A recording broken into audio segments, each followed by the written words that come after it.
Welcome to TSAT. Today I am going to discuss a topic in geography regarding mineral belts and industrial regions. So, these minerals are natural resources which are distributed at different parts of our country, which are responsible for the development of our country in being using these minerals as raw materials in industrial production. So, these minerals which are available as natural resources at different regions of our country impacts the establishment of industries in a particular region. So, it is not only the availability of natural resources, the historical factors and other political factors are also responsible for the establishment of an industry at a place. So, in this topic we are going to discuss these two areas. So, in this context, we need to know how these minerals are being distributed across our country. That on the basis of the region where these minerals are being distributed, they have been classified into different zones or belts based upon their geographical distribution as being depicted to you in the map. So, what are these different mineral belts? What are the different kinds of minerals distributed in these different belts? What are the different kinds of industries which have been established in different industrial belts? You need to correlate the available natural resources and the industrial regions. And all the industrial regions are not completely dependent upon the availability of natural resources. The industrial regions are also being influenced on the basis of trade, historical factors and political factors also. So, let us examine point by point in correlation with the mineral availability as a natural resource and the industrial regions of our country. In this case, the North-Eastern Peninsular Belt. So, here this belt comprises of Chhota Nagpur Plateau and Odisha Plateau in the state of Jharkhand, West Bengal and Odisha. So, here in this context, North-Eastern Peninsular Belt means he is not talking about northeastern states of our country. He is talking about northeastern part of peninsular plateau. So, this constitutes the peninsular plateau. So, because to this north we have got the Indo-Gangetic plain. So, this constitutes the peninsular plateau. So, to the northeast of peninsula, he is talking about this northeastern region of this being in the region of Jharkhand and western part of Bengal and northern part of Odisha constitutes this region. So, Bengal and Odisha, this is the richest mineral belt of India, which contains large quantities of coal, iron ore, manganese, mica, bauxite, copper, kyanite, chromite, etc.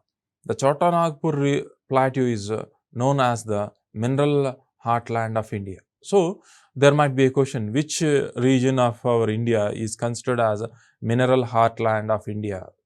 So, here the answer is Chhota Nagpur Plateau. So, the northeastern part of this peninsula which I have highlighted consisting of these states, the Jharkhand, West Bengal and western part of this West Bengal and Odisha known as this Chhota Nagpur Plateau region is considered as mineral heartland of India, having these kind of minerals responsible for an industrial region in this place.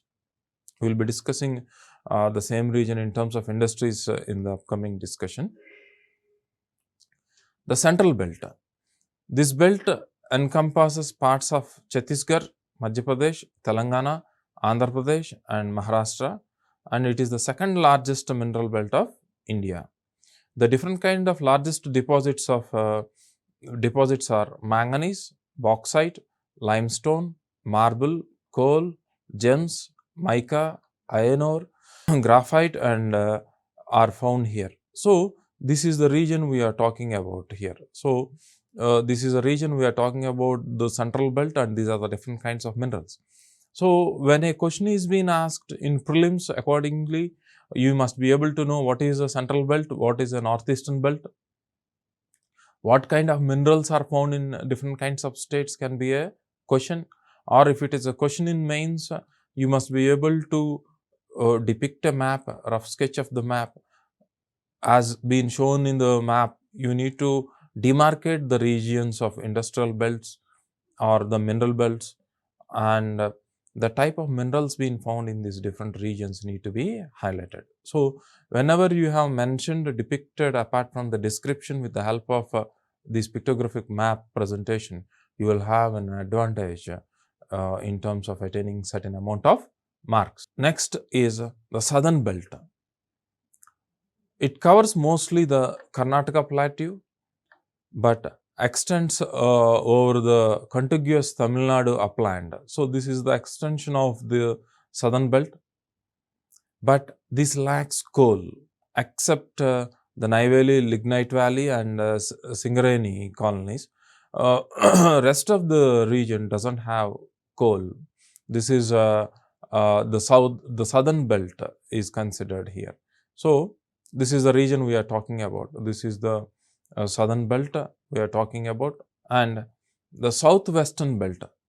The southwestern Karnataka belt consists of the Karnataka and Goa are included in this belt. It has deposits of iron ore, granite and clay. So, this is southwestern belt we are talking about. So, this is the southwestern belt. This is the region we are talking about, Karnataka and Goa. So, Goa and Karnataka together constitutes the southwestern belt, having even iron ore in their region. The northwestern belt. This belt extends along the Aravallis in Rajasthan and in adjoining parts of Gujarat. This belt holds promise for mining of non-ferrous metals such as, so there might be a question, an industrial belt which is responsible for having a non-ferrous minerals is northwestern belt in the regions of Aravalli and in Rajasthan. The non-ferrous means which does not have iron, such as copper, lead, zinc, along with uranium, mica, beryllium and precious stones are found in the northwestern belt. So, on the basis of the belt, in which belt you have got non-ferrous metals might be a question. Where do we have these copper, lead, zinc as mines in the industrial or the mineral belt region? This is northwestern industrial belt have these non-ferrous metals. So, other belts outside the main belt described above, minerals in some parts of the country are scattered as well as at different parts of the country. Assam has resource of petroleum and lignite. The Himalayan region has some deposits of coal, bauxite and copper. Mumbai High and Godavari Basin has reserves of oil and natural gases. With the advancement of technology, there is potential to exploit the seabed on the continental shelf of India as well. So, there is a lot of minerals available on the seabed in the abyssal zone. So, we need to develop a kind of technology sufficient enough to exploit the resources available, especially the metallic minerals, the iron, copper, etc. in the seabed region. So, these are the different mineral belts of India. So, you need to mention the different ferrous and non-ferrous metals being distributed at different mineral belts. You must be able to draw a rough sketch of India map and demarcate these different mineral belt zones of our country.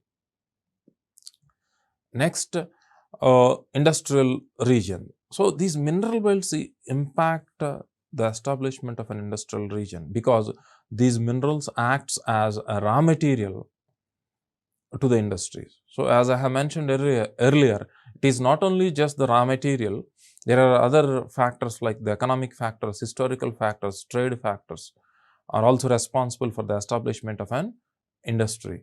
So, the establishment of industry also depends upon the type of raw material.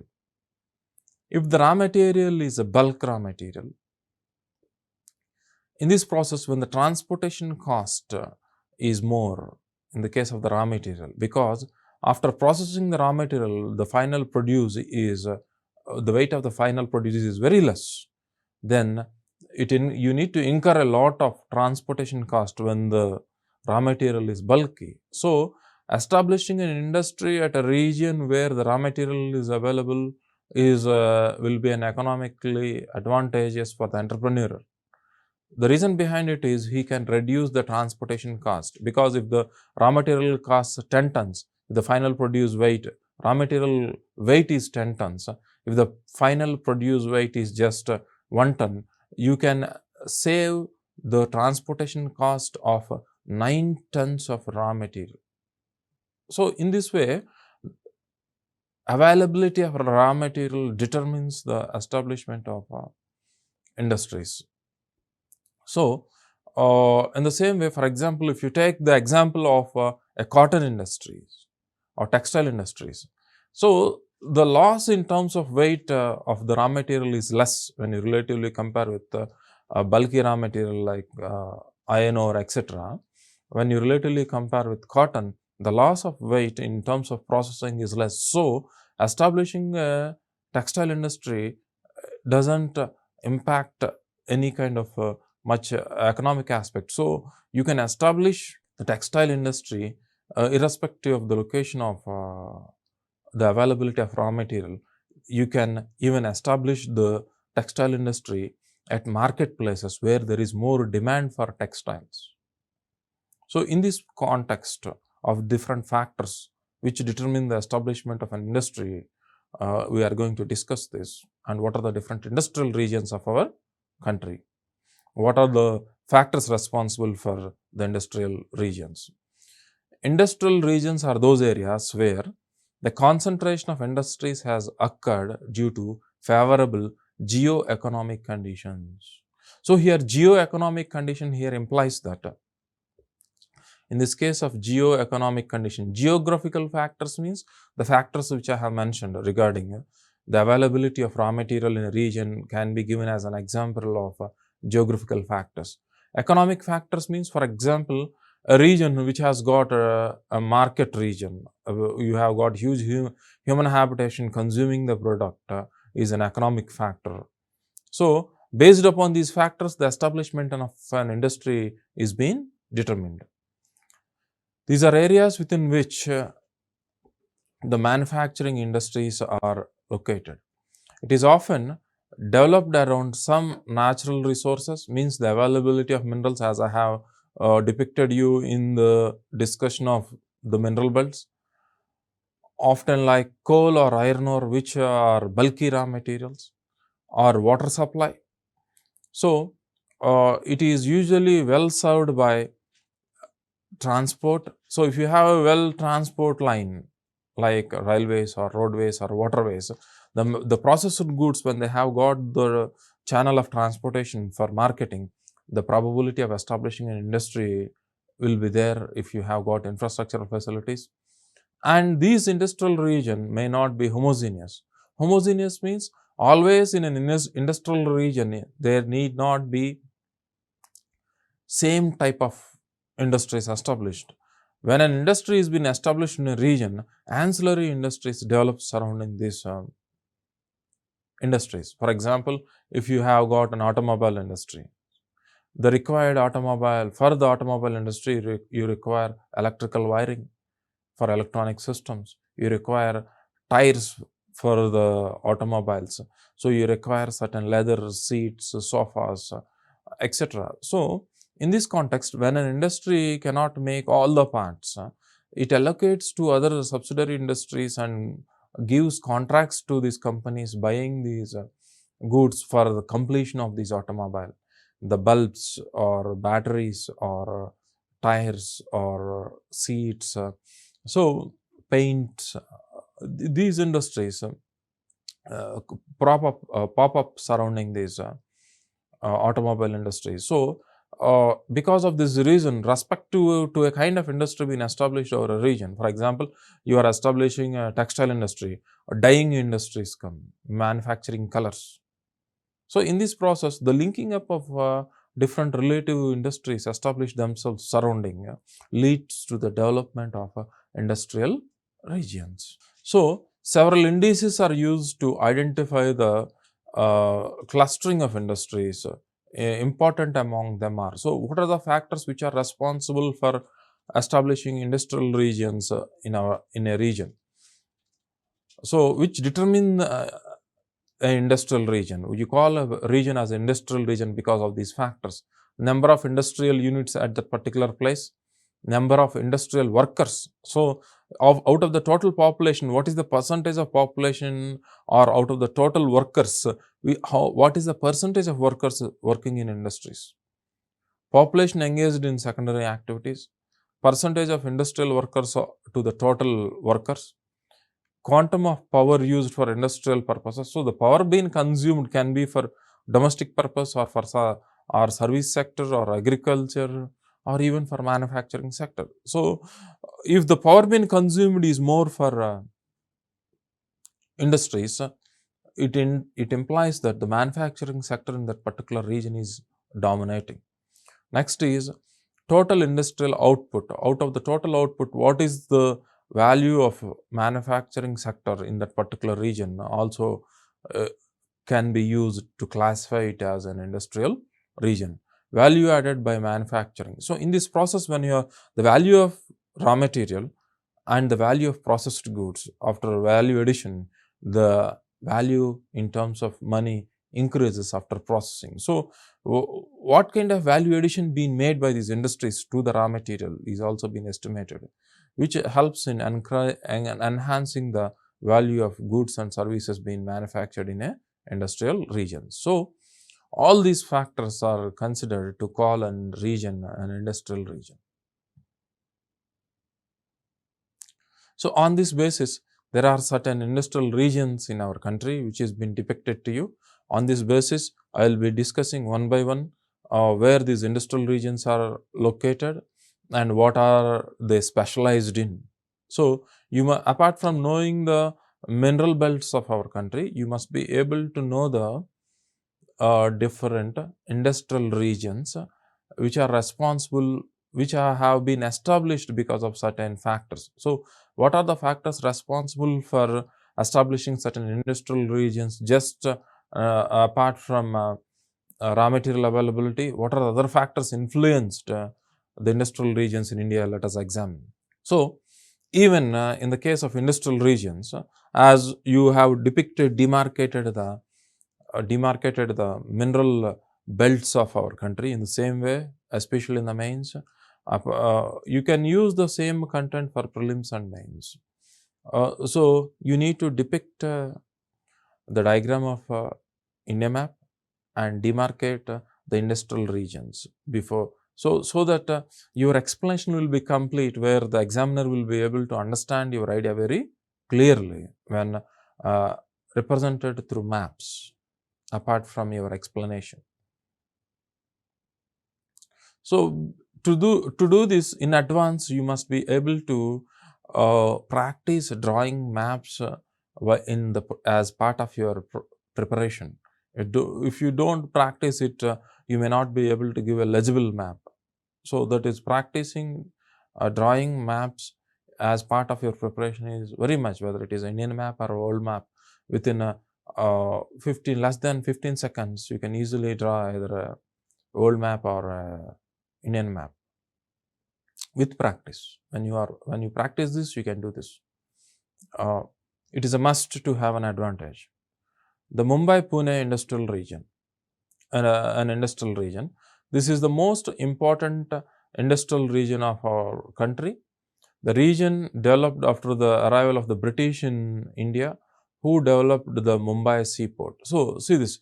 The development of this region has got one of the factors is historical factors, because British has established here and responsible for the development of Mumbai seaport is one of the historical factor for the development of Mumbai-Pune industrial region. So, another historical reason is opening up of Suez Canal in 1869. Development of the sea route is one of the reasons for the development of industrial region, because the distance between the Europe and India has decreased because of this Suez Canal. So, that you need to mention. So, we are talking about this region, Mumbai-Pune industrial region, where through this Suez Canal, the distance became very easy to the Europe. That is the second factor apart from the historical factor for the development of this industrial region, which you have to mention. So, this content being given to you will be useful to you for both prelims and mains. In prelims, they may ask you what is the canal or the channel which is responsible for decreasing the distance between Europe and India for trade around 1869. It is Suez Canal. Next is the development of this industrial region is closely connected with the history of development of cotton textile industry in India. So, this is a geographical factor where you have got a black cotton soil in Maharashtra region. So, because of which facilitates the growth of cotton cultivation here, which is a raw material for the development of cotton industries and textiles. So, this is one of the reasons for the development of this industrial region in our country. Apart from this, there are certain advantages when the technology at that point of time is low. There are certain conditions required for the development of cotton textile industries. One is humid climatic condition is required. The reason behind it is to make yarn from the cotton, to make these threads, the atmosphere must be humid. In a dry atmospheric conditions, we cannot make the thread from the cotton. But with the help of modern technology, the humidity is being controlled in the manufacturing industry, so that nowadays this is not a hurdle, because the amount of humidity in the industry can be maintained with certain air conditioning systems. Natural port facility. So, the manufactured goods can be exported to different parts of the manufactured goods can be exported to different parts of the world through port. In the case of bulky raw material, because through sea routes, transportation of bulky raw material is very cheap, is another advantage. Availability of hydropower in the surrounding regions of the Western Ghats, skilled labor, and vast hinterland producing cotton, because the main factor in the development of this industrial region. So, having a great hinterland is a region surrounding a port or an industry which is responsible for supplying raw material, or the produced goods can be transported to this region, where this region consumes the produced goods. So, because you have got an hinterland which has got the capability of consuming and supplying the essential raw materials and goods and services, which facilitated the development of Mumbai-Pune industrial region. So, these are the factors which you need to mention as far as the development of an industrial region in Mumbai-Pune is considered. Next is Kolkata-Hubli industrial region.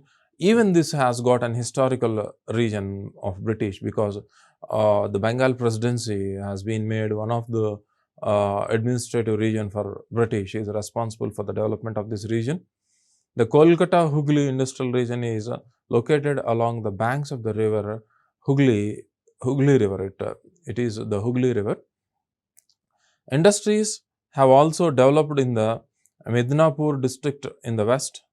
The river Hooghly offered the best site for the development of an inland river port as a nucleus for the development of a Hooghly industrial region. So, we are talking about these distributary. So, you can see Hooghly here. Hooghly is a distributary of Ganges.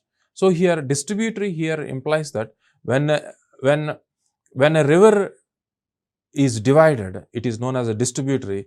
When this is a tributary, Kosi, Gandak, mixing with the main river is a tributary. When the main river divides, we call it as a distributary. So, Hooghly is a distributary of river Ganga, which has facilitated the development of this port here, responsible for export of the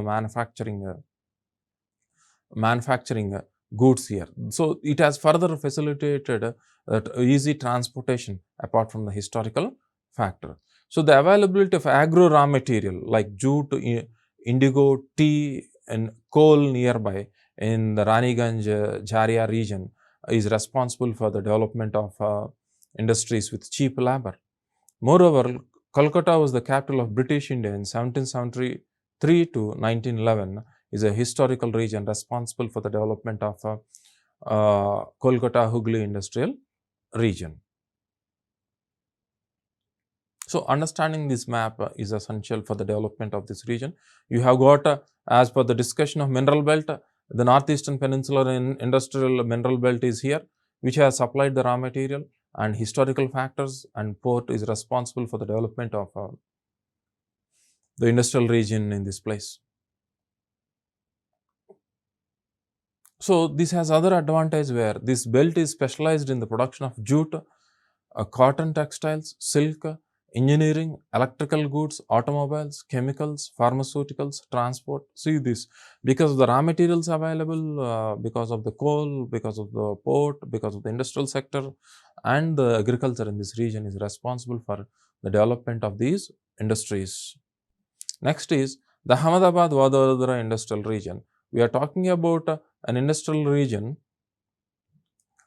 which need to be mentioned. So, this is the Ahmadabad Gujarat Industrial Region here, which has developed. So, it has also got certain factors. So, what are the factors which are responsible for the development of these industrial region? This is the third largest industrial region of the country. The main cause of the development of this industrial region is the availability of cotton in the hinterland, availability of cheap land, cheap skilled and unskilled labor, port facility, nearness of petroleum, thermal petroleum is available there, thermal power plants, hydel power plants. You have got nuclear power plants, Kakarpara nuclear power plants. Because of these projects of availability of irrigation power and raw material, and with port, these are the different reasons for the development of this industrial region, Ahmadabad and Vadodara. This is the second largest cotton textile industrial center in the country. Vadodara is an important center for woolen textiles and petrochemical goods. So, they may ask you, which is an important center for woolen textiles in India? That is Vadodara.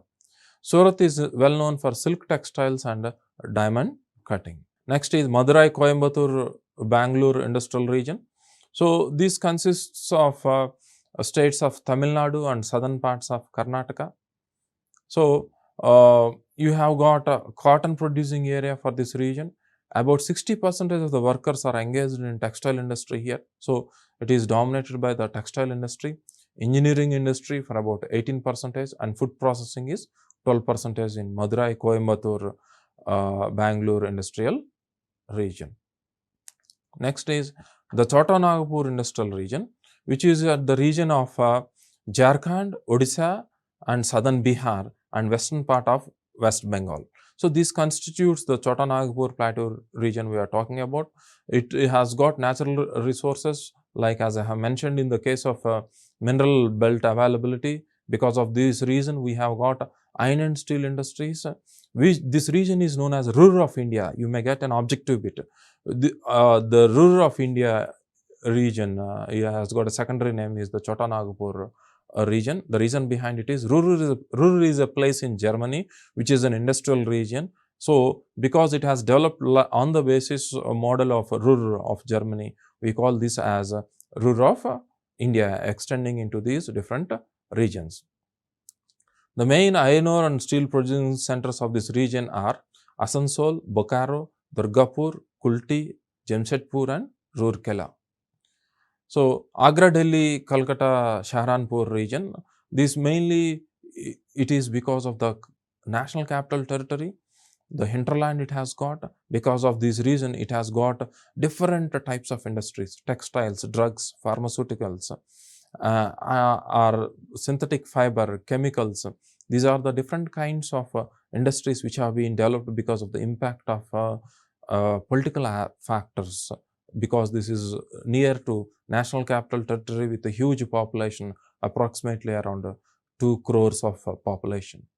So, friends, we shall meet in the next session discussing a different topic in geography. Thank you.